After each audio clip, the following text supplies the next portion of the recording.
Okay, so let's talk about our first issue about how open your platform should be. So maybe the best example that everybody may get some idea is about iOS and Android. So let's talk about iOS App Store or iOS in general. So if you consider iOS as a software or as some kind of operating system, then what do we have?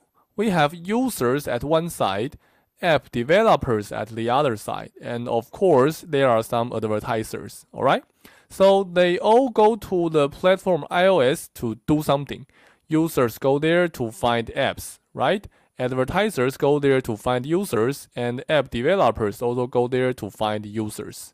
So somehow we know that on iOS, if you want to create an app, there is some kind of serious review, and only if you pass those review, your app may be released. So we may call this a controlling strategy. Somehow that means we want to impose strict control on, for example, the quality of apps. All right. So you cannot just simply write an app and put it onto iOS App Store. Apple does not allow you to do that.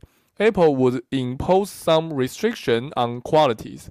Apple is going to hire someone to check the quality of your apps, whether your apps containing anything that should not happen, and so on and so on. Okay, so that's about iOS. Android, pretty much the same thing. So there are also users, app developers, advertisers, and also here cell phone manufacturers. All right. We all know for iOS, Apple consider it as the only possible compatible manufacturers. So other manufacturers are not allowed to make iOS compatible cell phones. But for Android, Google plays a different strategy, right? Google say, well, I'm going to invite all the cell phone manufacturers to freely use my Android as the operating system. So that's a different strategy, obviously. But today, let's focus more again on app developers. Basically, if you want to write an Android app, once you do that, you try to upload your app onto Google. Google is going to still review your application, but that review is, well, not so serious. So in most cases, your app is going to pass the review 1 or 2 days, 2 or 3 days, not so difficult. For iOS, typically that takes few weeks if everything goes well. All right. So we may call this as some kind of opening strategy played by Android. Basically, that means, well, my app store is open to all the app developers. As long as you create some apps, you may up them to my website. All right. So that's two different stories.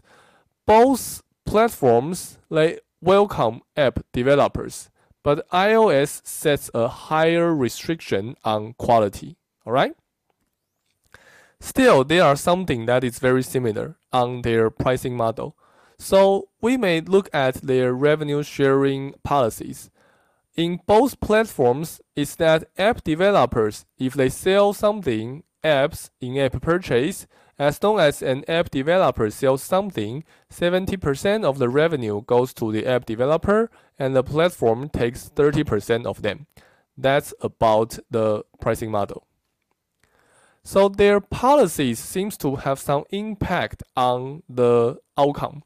So this is a graph or a figure showing the number of app downloads in millions, all right, on these two platforms.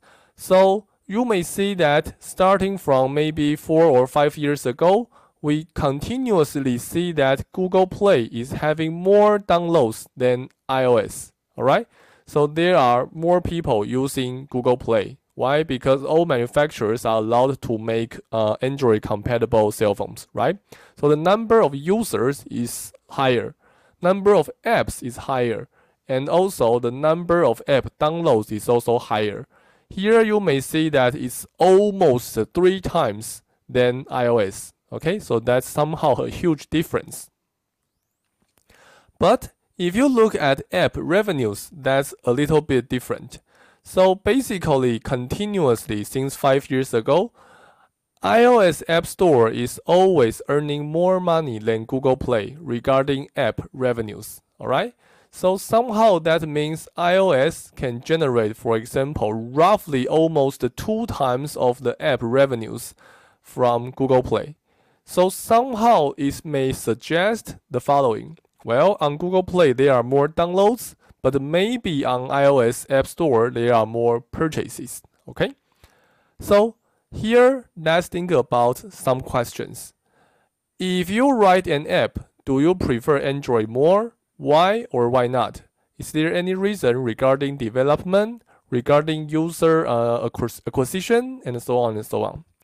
And then, Android has more apps and more downloads seems to be correct, but iOS has higher revenue. Why is that?